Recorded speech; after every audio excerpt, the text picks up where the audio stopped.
Economic development is often called the ultimate team sport, pulling together and coordinating a diverse array of players united by the objective of winning the battle of new jobs and global investment.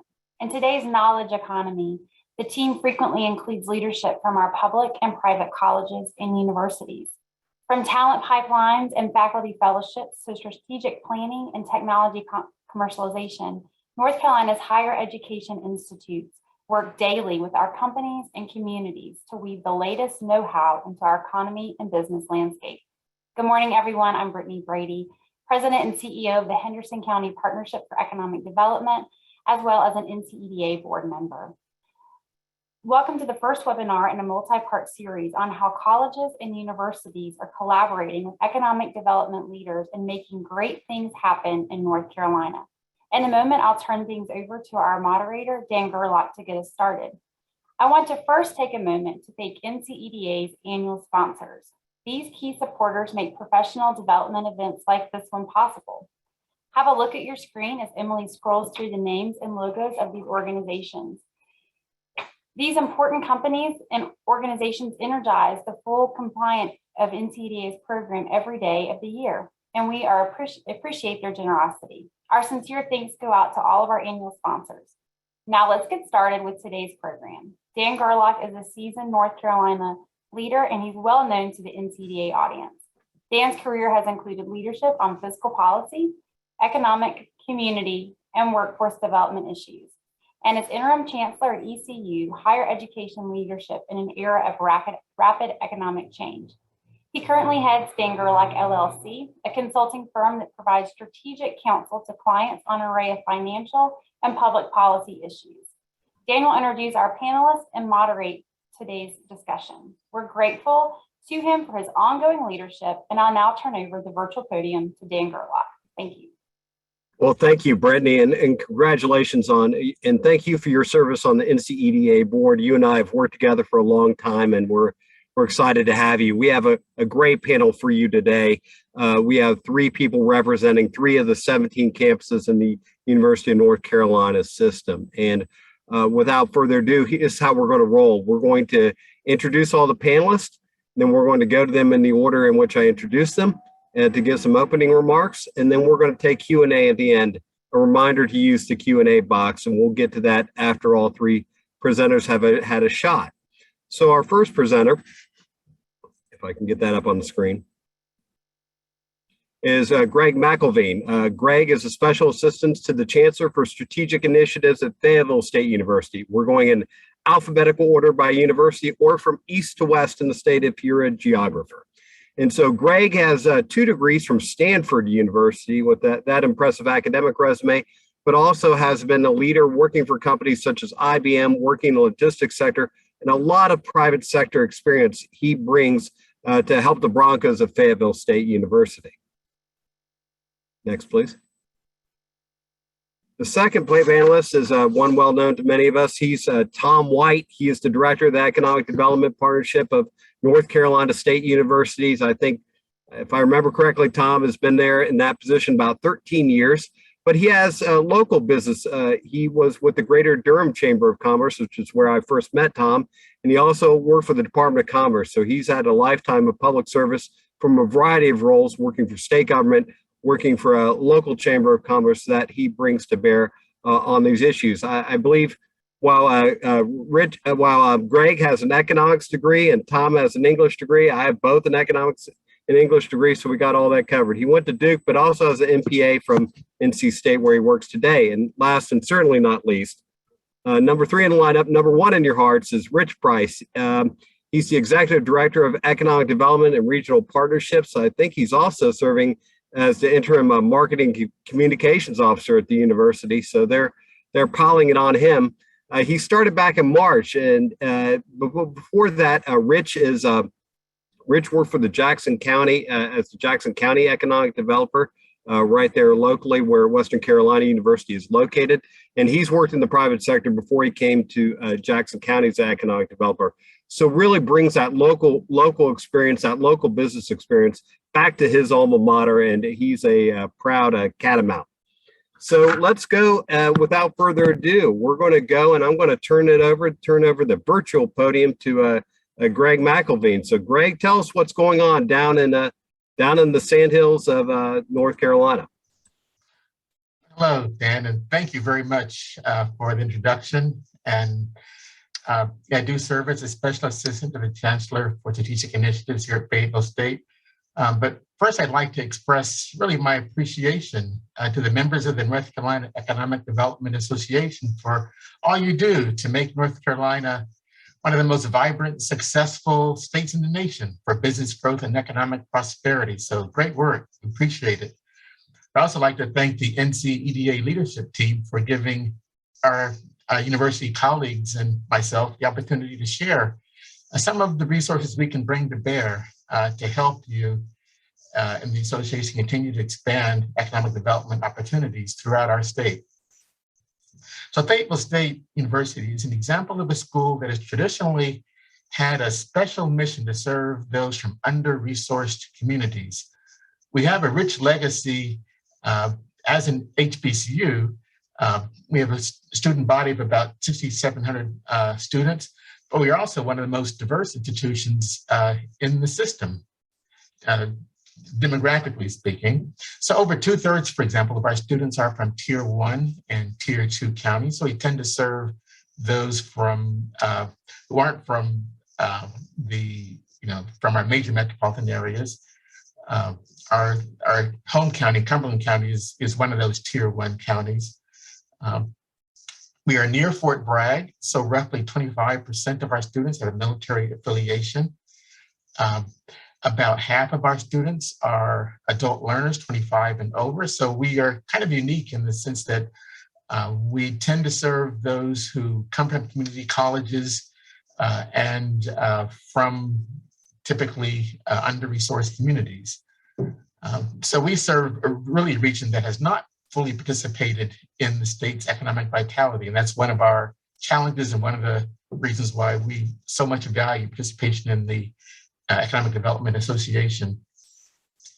So as noted by the North Carolina Department of Commerce in their latest 2021 Strategic Economic Development Plan, the key to the state's economic success is a talented and skilled workforce. And workforce preparedness is one of the key mantras at Fayetteville State. It's emphasized by our chancellor and on down. So we really prioritize providing an equitable access to opportunity for students from a wide range of backgrounds.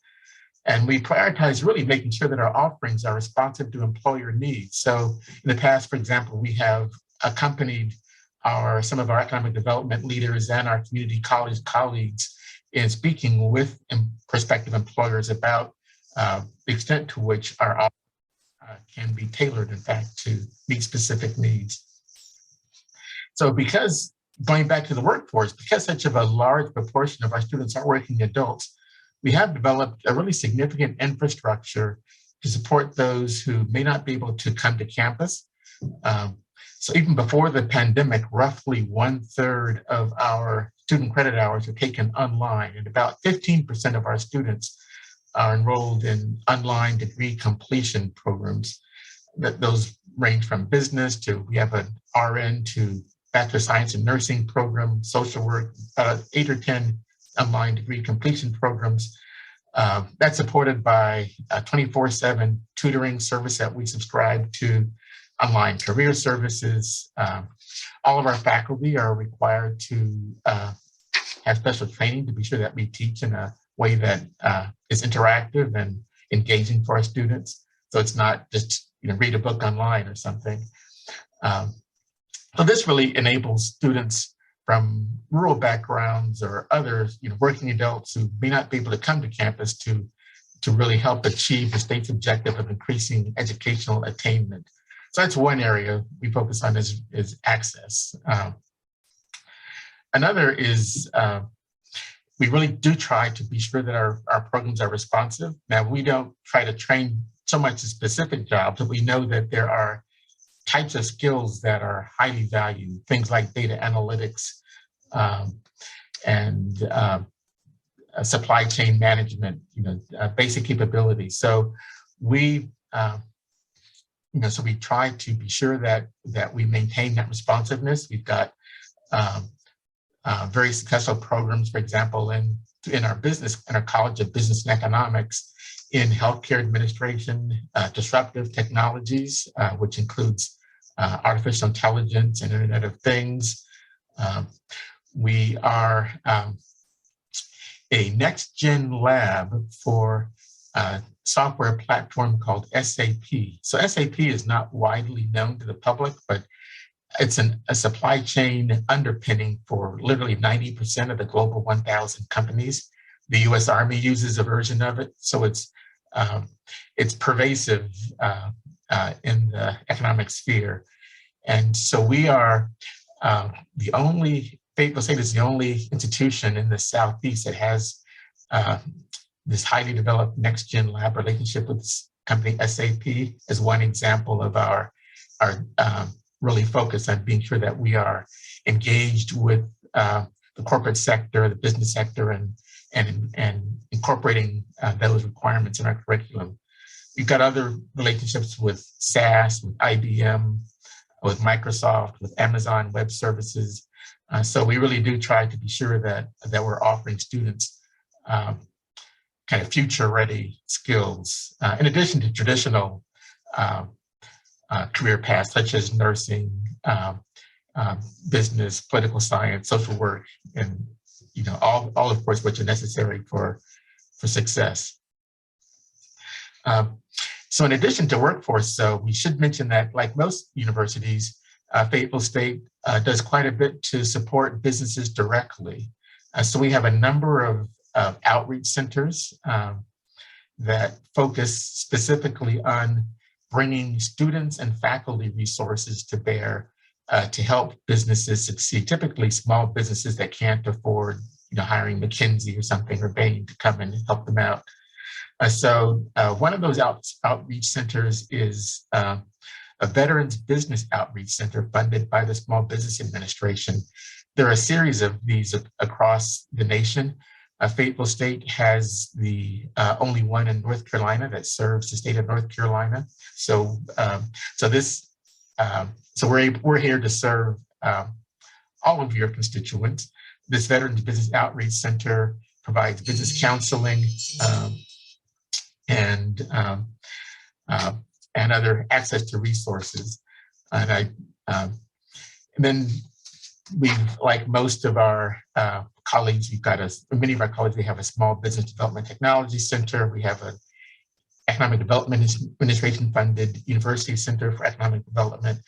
And then we're launching an Innovation Entrepreneurship Hub, which will enable companies to come, small businesses and entrepreneurs to come and take advantage of all these resources in a consolidated space, collaborative working space, access to technology resources, maker space, 3D printing, all that. So really trying to not only provide the workforce that our state needs, but also provide access to resources for our emerging entrepreneurs and small businesses that might not otherwise be able to afford it. So I'm going to close there. We could go on, but that's a sample of the kinds of things we do to support businesses in the state. Great. Well, thank you for that very comprehensive approach. And Fayetteville State is one of several HBCUs, but we're going to pivot over to another type of university. We're going to pivot over to Tom White there in North Carolina State, one of our two great land grant universities, and the representative of the Research Ones on the call today. So Tom, I think you have an hard act to follow, but I'm confident in your ability to do so. Sir, I yield to you. Dan, thank you very much, and let me extend our sincere gratitude and appreciation to Lawrence, Liz, and Emily for the opportunity to participate today. It's an honor to be with my colleagues, Greg and Rich. We serve on the Economic Transformation Council, which is an entity that was established by then UNC System President Erskine Bowles about 15 years ago, hard to believe, and staffed so capably by Leslie Boney to try to get our university system, which has as you point out, 16 or 17 tremendous constituent institutions, and the talent that's represented amongst our almost 250,000 students. And you complement that with Hope Williams, North Carolina independent colleges and universities, 90 to 100,000 smart folks.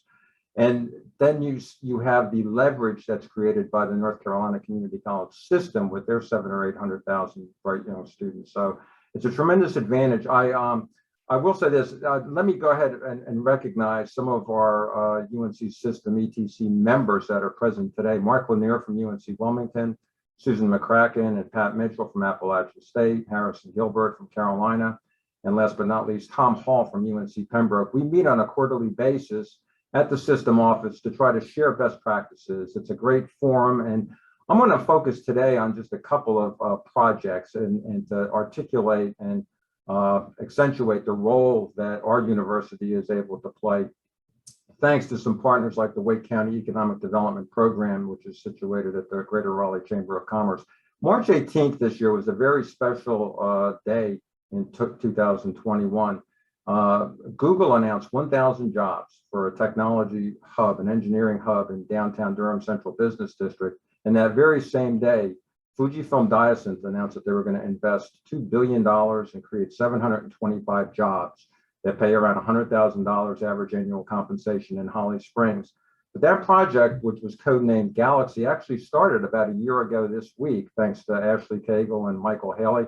Now I'm going to work through this really on a pretty accelerated clip to just give you an idea of what our role was in trying to participate. As Brittany accentuated, this is a team sport. So our role in that endeavor was to first of all prepare letters of support from our chancellor, Randy Woodson, and to work with Kathy Seidner to get a letter of support from our UNC system president, Peter Hans, to go into that package and then have content experts. And thanks to Dan, the Golden Leaf Biomanufacturing Training and Education Center here on our campus complements the BRIGHT program at NC Central, NC BioWorks, through the community college system. And this was a significant competition against Texas A&M and College Station, Texas. So we had to actually not just wave the flag, we had to show how we could collaborate. And here's how we did that.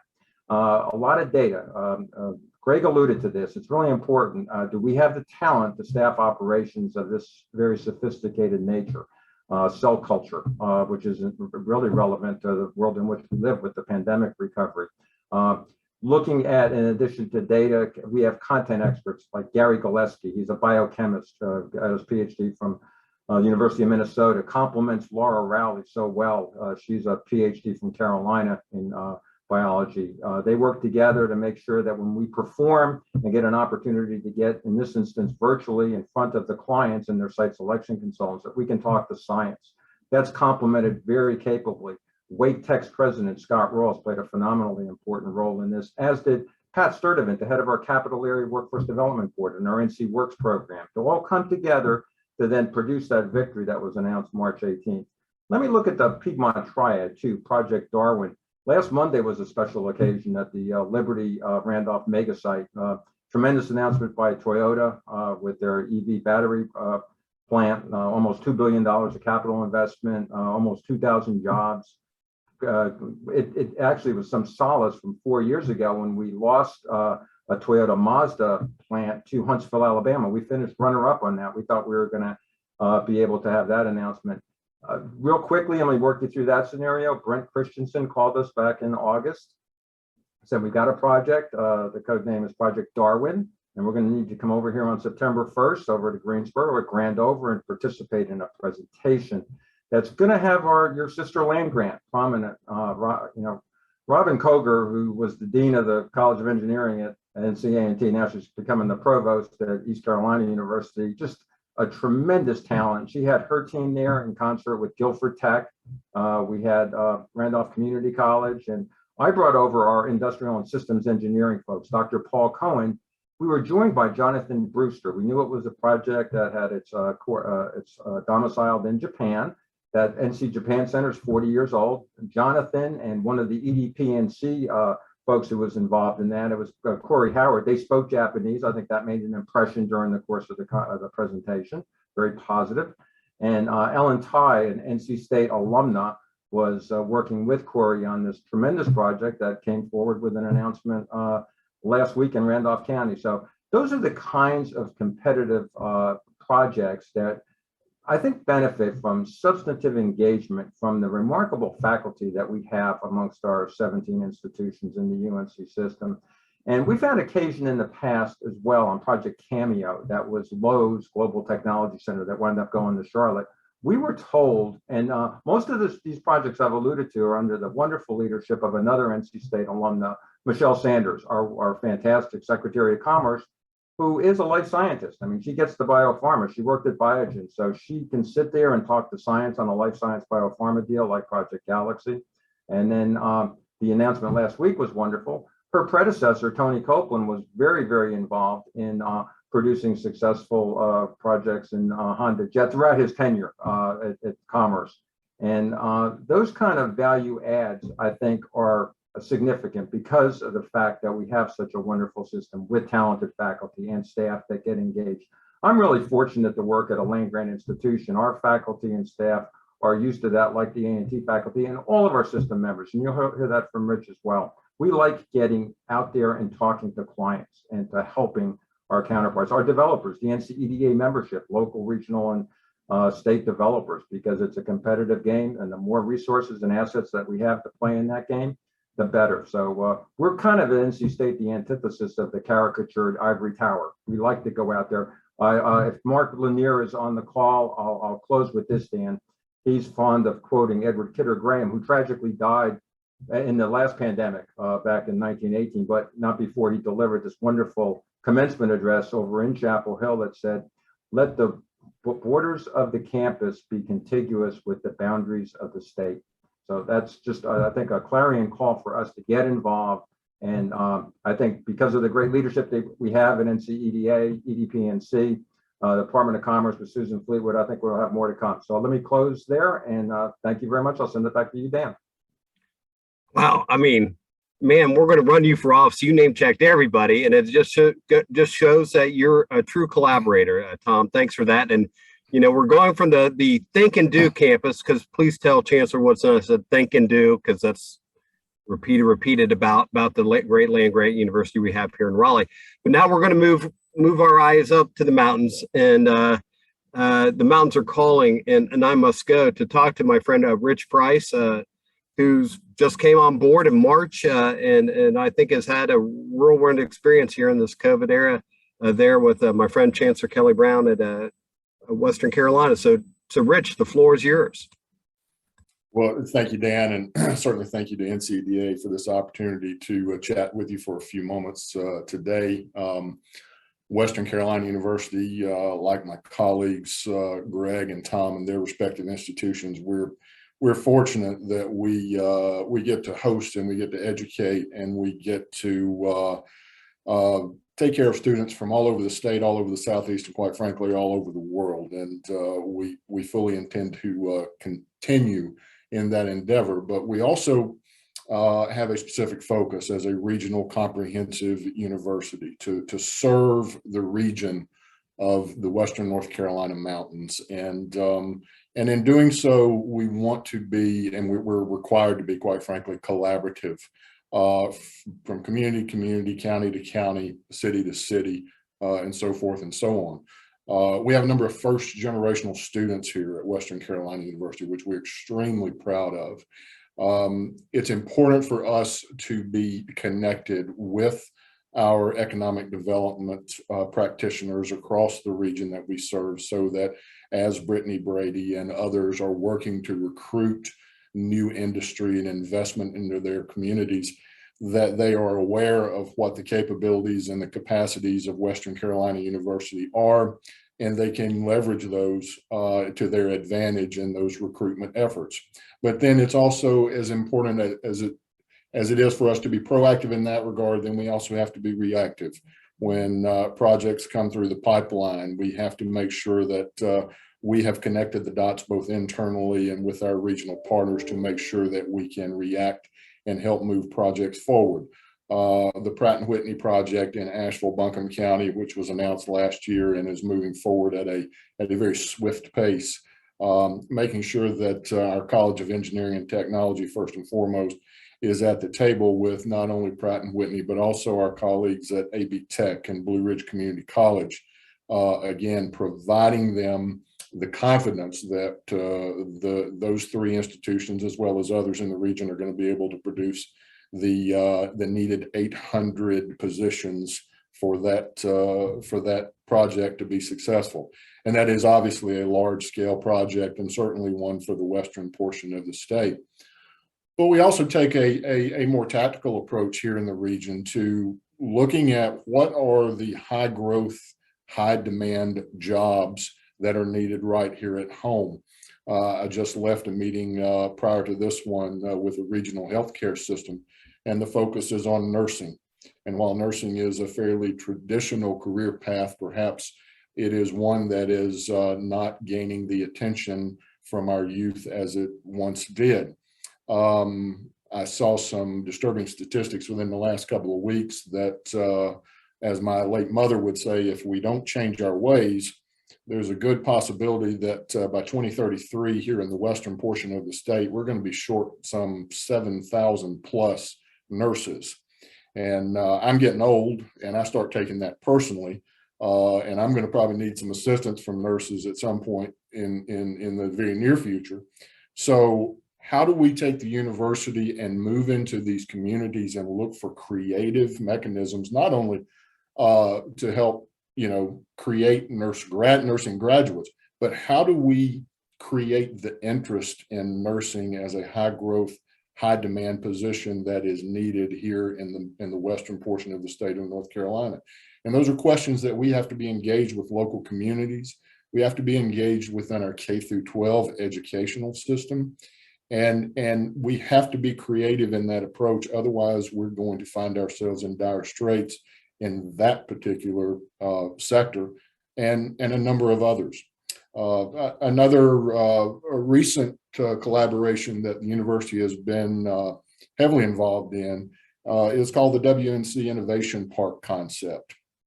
And this is another outreach program whereby we take a constellation approach, or some might call it spoken hub. We chose to use the word constellation to expanding educational and training outreach into rural communities with very specific and targeted career opportunities.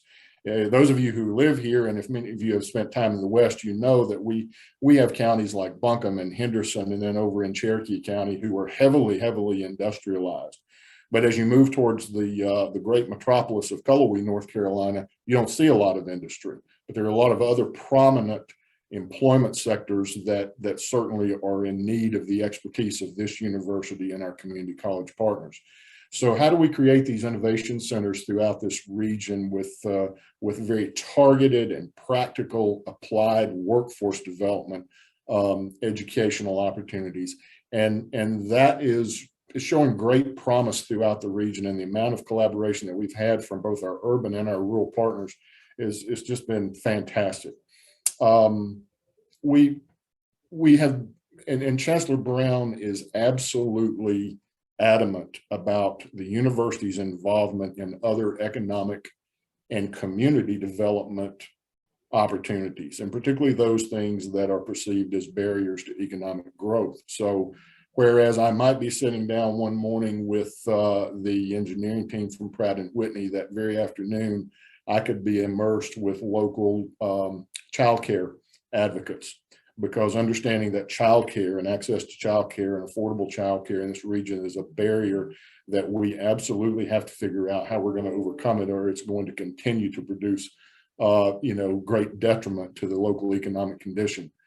Housing, multi-income, affordable and available housing. I'm certain all over the state of North Carolina, it's a problem. I can tell you here in the western portion of the state, it is almost at a critical impasse. And so we have to be advocates and leaders to convene experts and stakeholders in order to find creative solutions for housing, because if we don't have a place for folks to live, then we can't fill the 800 jobs that Pratt & Whitney is going to need.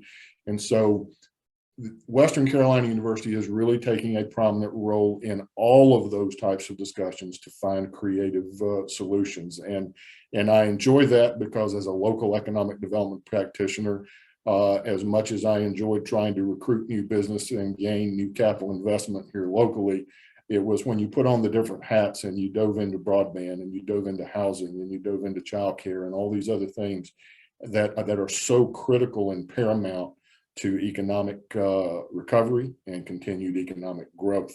I could go on and talk and chat and give you other examples of how we try to connect the dots between university resources, our students, our research, applied research capabilities.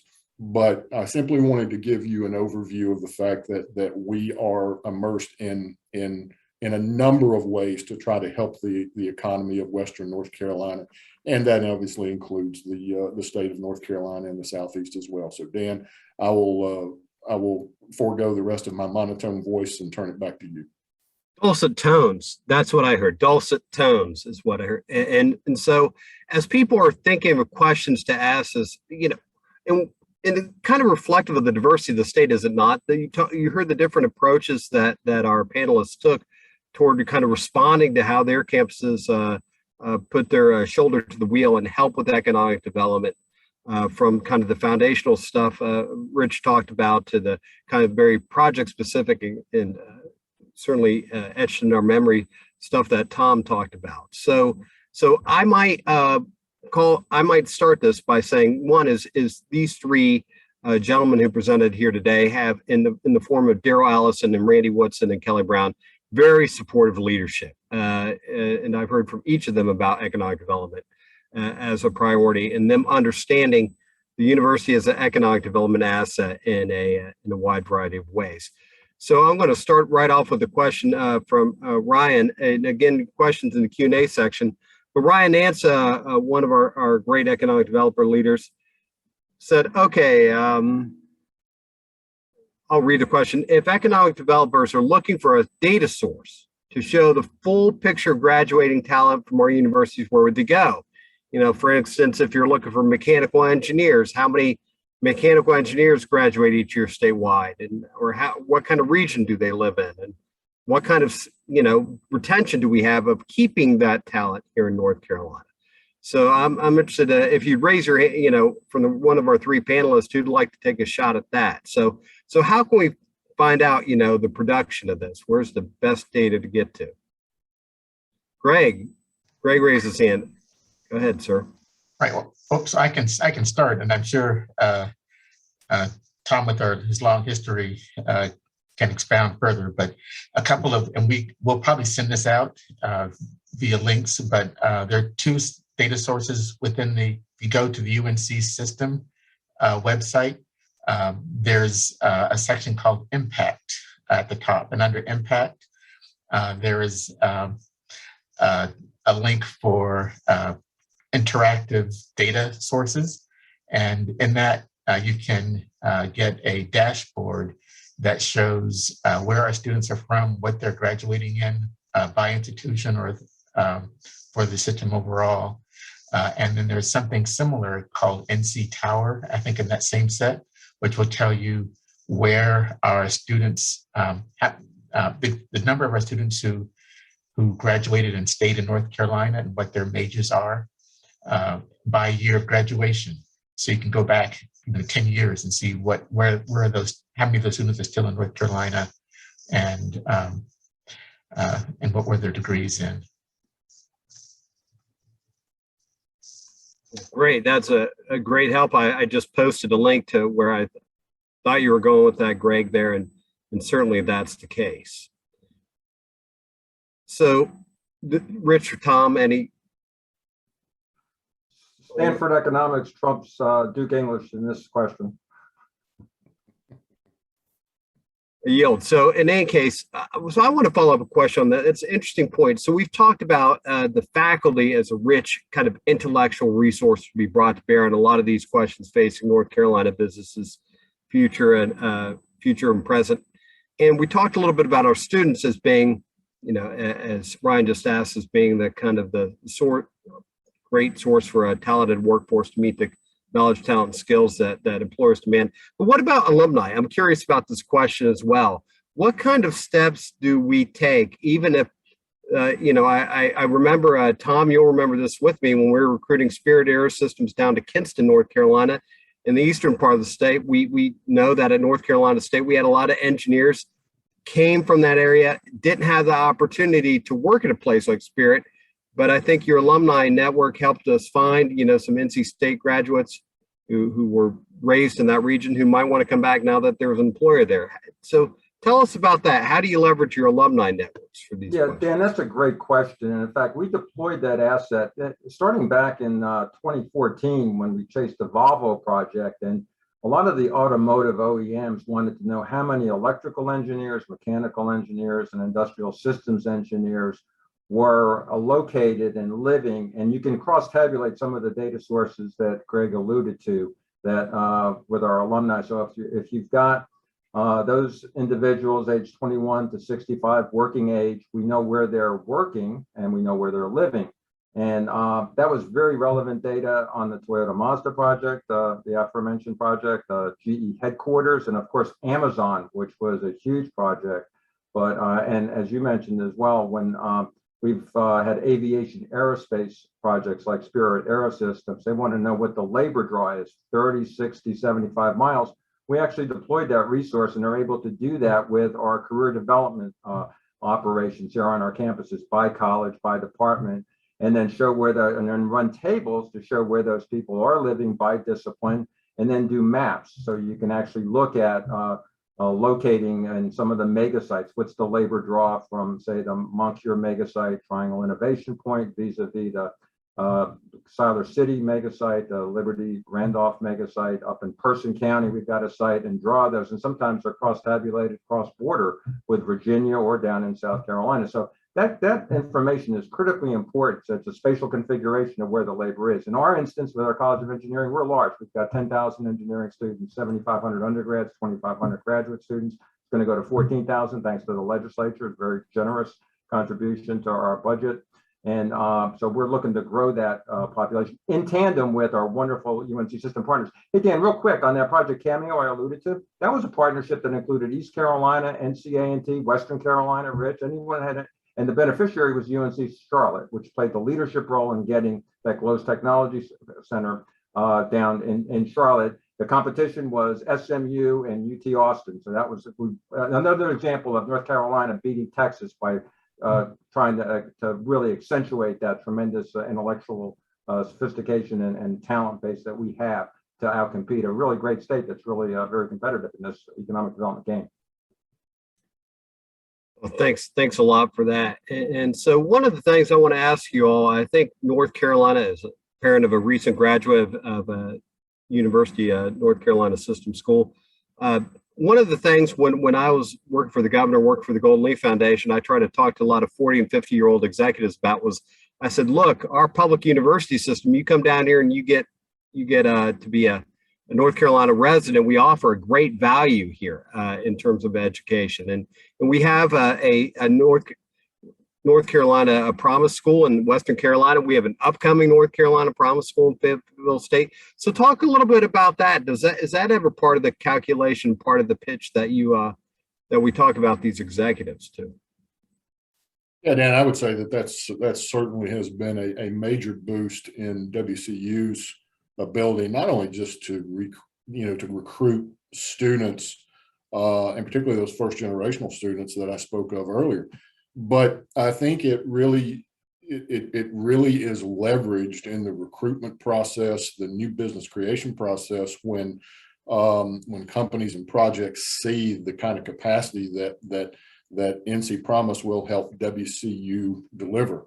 So it certainly has been a boost for us, as I'm sure it will be for Greg and our colleagues at Fayetteville State, and one that we're appreciative from the NC, for the NC legislature and their ongoing actions to fund that program.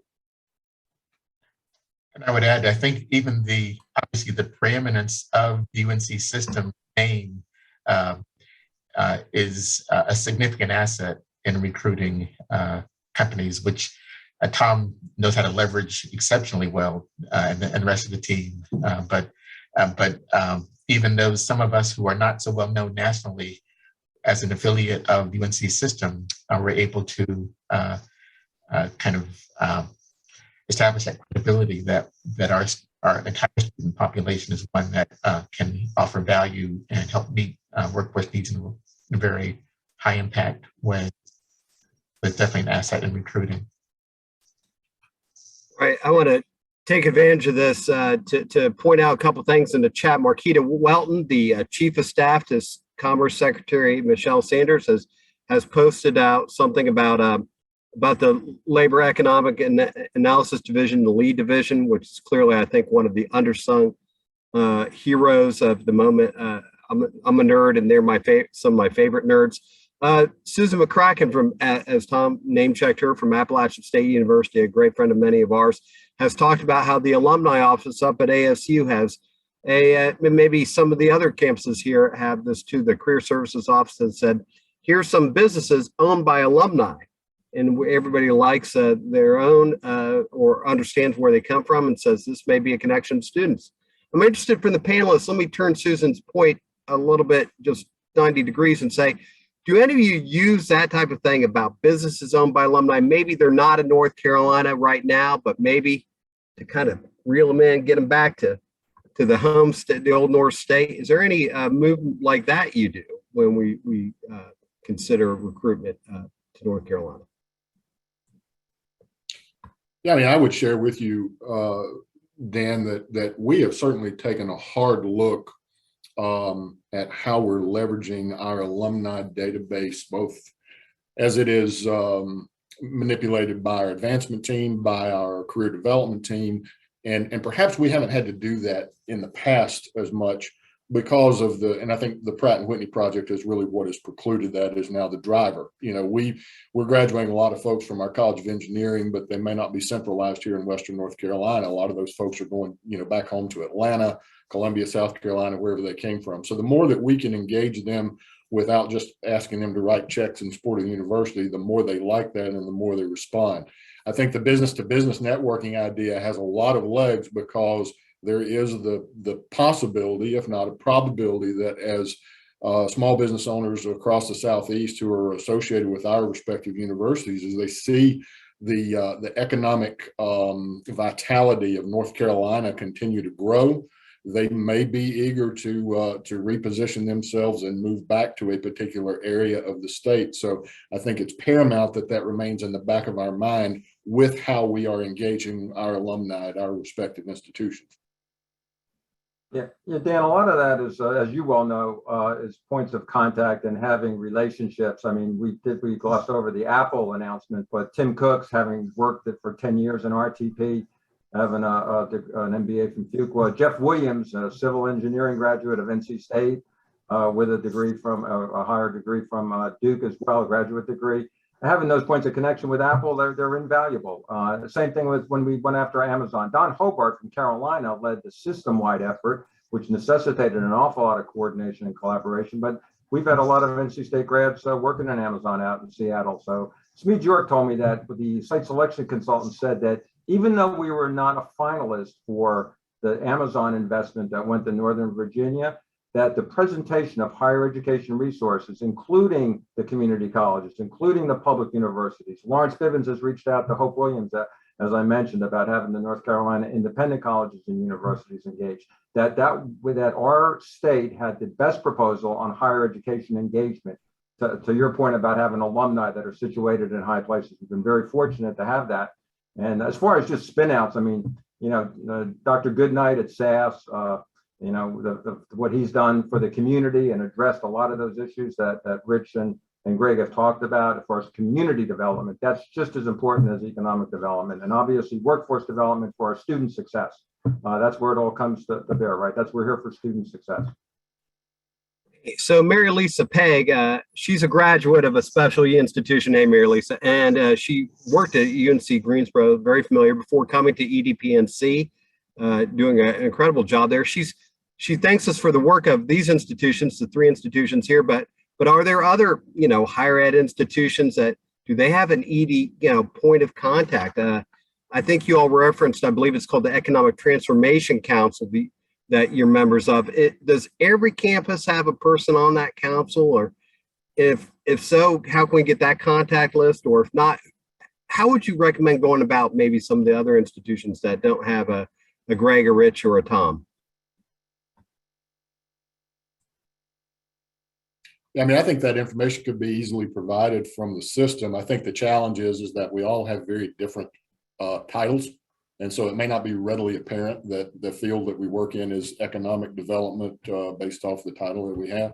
So I think, reaching out to the system office and making sure that we can get that updated information out through NCEDA channels and others is very viable and doable. And I'm happy to follow up on that. Yeah, is there a possibility, is there a way to get that, like the members of the Economic Transformation Council sent to us or something? Maybe that's it. Yes, I can. I'll work on that, and you will be my point of contact, Mr. Gerlach.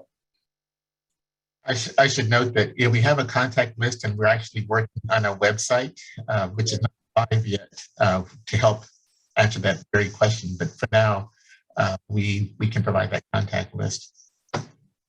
Yeah, Don Hobart, as usual, step behind you on that one. He's talking about they're getting a website, and Byron Hicks said amen to that. So let's pivot a little bit to, we talked about some of these things that are kind of the challenges to our economic growth, and Alan Wood, our friend from the Burke Development BDI in Burke County, I forgot what the I stands for, talked about housing. Rich, you mentioned housing, and a lot of economic developers, an increasing number, working on this. Is there kind of a UNC system approach toward attacking this issue of affordable housing that you know of? Let me ask that question. Well, also, I don't know if I'm still carrying that new moniker, Dan, as long as Chancellor Brown will let me. So I don't know if the new guy can necessarily speak to ongoing initiatives. I don't know that I'm aware of one at the system level, but I'm confident that, each university, depending on their location, if they're worried about housing in some respect. So, the question becomes, what is our role? What can we do? I mean, we're not going to go out and build houses, create communities. Well, probably not. But so, we look at the role as a convener and an advocate. How do we put the right resources and stakeholders together at the table? And so we're planning another summit for the Western North Carolina region, probably coming up sometime late in 2022, to talk about progress that's been made in some communities, creative methodologies being employed to spur new housing growth and development. And it's more about keeping the conversation flowing and connecting the dots between elected officials, economic and community development practitioners, universities and community colleges, because ultimately we're all working towards the same goal. We absolutely have to find a place for people to live, and because it's not just going to happen without that type of a push. And I think higher ed has to take our seat at that table. I should note that, go ahead. Just quickly, just related to that, another issue that often comes up, I think that Rich also mentioned, and Tom, I believe, may have, is childcare. So that's something else that each of our many of our institutions are also working to enhance options for affordable options. And we're working with community members. We have as with many campuses, we have a early learning childhood center on campus for students and staff, but we are trying to expand that to make it a community resource. And I think many others are as well, because that, as we've seen with this pandemic, that's accentuated the extent to which childcare is really an issue in preventing many from working in the way that they would like. Great point. And childcare, we're hearing that. I do some work with the North Carolina Chamber, and that is clearly top of mind in many business leaders. So thanks for that re-emphasis, Greg.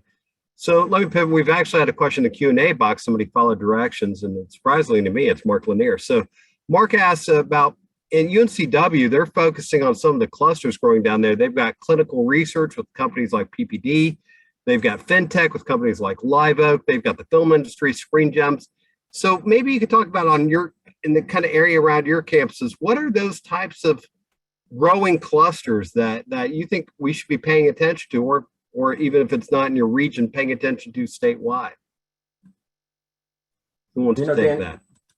This goes back to the Michael Porter study of the Monitor Group, which he performed the initial cluster study back in the early aughts for the Research Triangle Regional Partnership. And obviously life science biopharma has established a foothold to the point where Raleigh's now behind Boston, San Francisco, and San Diego in that cluster. But look what's happening in the triad with aviation and aerospace. So Marquita, it's all about talent and that location of your workforce that the companies are looking to access. And Marquita mentioned the NC Department of Commerce, Labor and Economic Analysis Division and Jeff DeBellis, but we should look also at NC Works and Annie Izod and the 23 local area workforce boards, which have wonderful relationships with their respective community colleges. Perhaps we've got an opportunity there as universities to get more engaged in that resource provision for the new and expanding industries that are looking for cluster development, because NC Works serves about 30,000 youth, adults, and dislocated workers. And that's the boots on the ground, and addresses the needs of individuals with barriers to gainful employment. Real quick, a quote from our late, great Bill Friday, UNC System President, NC State alumnus. In his commencement address to Carolina, he said to the students, he said, you're graduating with a degree from one of the best universities, if not the best public institution in the United States. That's financed by 1 million North Carolinians who get up every day to work for wages that still leave them below the poverty line. So your job is to go forward with that degree and figure out how you're going to pay them back. So, just one quick, also thank you. That's a wonderful quote, Tom. Another cluster that's near and dear to the hearts of those of us in this region, Fayetteville State, is the defense cluster. We are probably 10 miles from Fort Bragg, but there are quite a few defense-related small and large businesses who are located near here, and we are trying to actually grow that cluster very actively. And we believe we have some natural, we being the community here at large, have some natural advantages, but it's also an underutilized advantage. So relative to the military footprint here, our defense business is low compared to other parts of the country. So it's definitely a growth opportunity that has not only defense implications, but also obviously many of those businesses offer commercial applications as well, whether it's drones or simulations or whatever the case may be. So defense related is definitely a point of emphasis in this area. Great. Rich, I want to give you a shot at this. Go ahead. Yeah, and I would say, adding to that, Dan, so certainly the automotive and the aerospace technology clusters in the Asheville-Buncombe I-26 corridor, and even over into Cherokee County to our far west. Other things that we've really talked about regionally and hoping to take a deeper dive into, climate technology innovation, outdoor recreation, which is one that I think intuitively we've all benefited from outdoor recreation across the state, just because this is where people want to come hang out and enjoy the outdoors, whether it's in the coast or the mountains. But I don't know that until recently we've put a lot of effort behind that to really leverage the value of the recreational opportunities we have into some type of industry specific opportunity. Health sciences is going to remain certainly a critical look for Western Carolina University across this region and across the state. So we've got a lot of things working for us out there, and I'm applauding the economic developers these days, because you folks have done an incredible job creating a lot of new jobs in the last 5, 7, 10 years. But man, we got a workforce problem now that we got to figure out how we're going to fill all those jobs. And it's time to roll up our sleeves and get creative in doing that. Great. Thanks for that. So Karen's like Pele or Madonna, just used one name. I think I know who this is, but I'm not going to guess because I know a lot of Karens. What is your, Tom, wanted to thank Tom for his recognizing the collaborative efforts with EDPNC. And so it's great to see me. Great to see you, Karen. What's the approach for engagement, right? As you all, I think we talked a little about proactive versus reactive, but tell a little bit about how you all get involved in these discussions around economic engagement with, especially with EDPNC and the Department of Commerce. Yeah, Dan, I'll just take a shot at that. Chris Chung and his folks call us and ask, can we be at a certain location with these content experts to deliver a presentation and without knowing who the client is, and sometimes even the site selection consultant. So it's being able to access those subject matter experts. And then our Career Development Center folks today, for all of the things that Greg and Rich have alluded to, it's all about talent. So we frequently have Career Development Center folks, the most passionate people on our campus that just live to help our students, not only while they're here, but certainly postgraduate. So, and then the local and regional developers, as Rich just mentioned, we are so grateful to them because we're really good. I mean, North Carolina is #1 in the country, right? It's November 1st, Site Selection Magazine, and North Carolina #1 again. So we live in a state that is got some fantastic, very talented developers. And that goes back to what Lawrence has done, engaging our private institutions as well. We had CBC Americas come to Cary and then did a logistics center about 5 or 6 years ago. It was under Governor McCrory. But Phil Kirk, our friend from NCICU, he got an MBA scholarship from Elon that was matched by Meredith. So they're players too. And we're overlooking a great resource with our private institutions. Yeah, Well, Dan, they'll get a shot. Go ahead, Rich. Sorry. Just one quick example. Western Carolina University Chancellor Brown just commissioned a Blue Ribbon Task Force within the last 6 months to take a look at inclusive excellence. And one of the first people that I reached out to as a part of a subgroup of this Blue Ribbon Task Force was our existing industry specialist here in the West from EDPNC, because he and I and our Chief Diversity Officer had already been discussing how do we convene economic stakeholders in Western North Carolina to take a look at DEI and understand that it really needs to be our focus and woven into the fabric of workforce opportunities.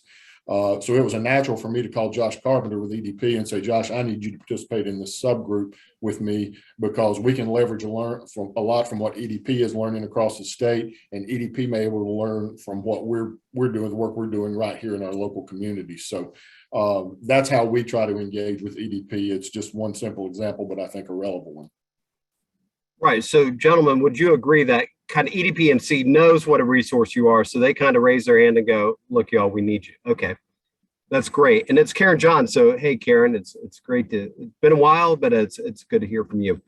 So another question we have is, when I worked with the academy, right, when you worked with professors who have their kind of, the university system is special, the professorial system it has its own system of relationships. And one of our, I'm not going to give this person up, but thought, how do you deal with business, which is very fast, very disruptive, very entrepreneurial, with an academy that maybe not everybody has been incented to work in that way, maybe kind of measured and deliberate. How do you go about getting your faculty excited and engaged in working on these kind of economic development projects?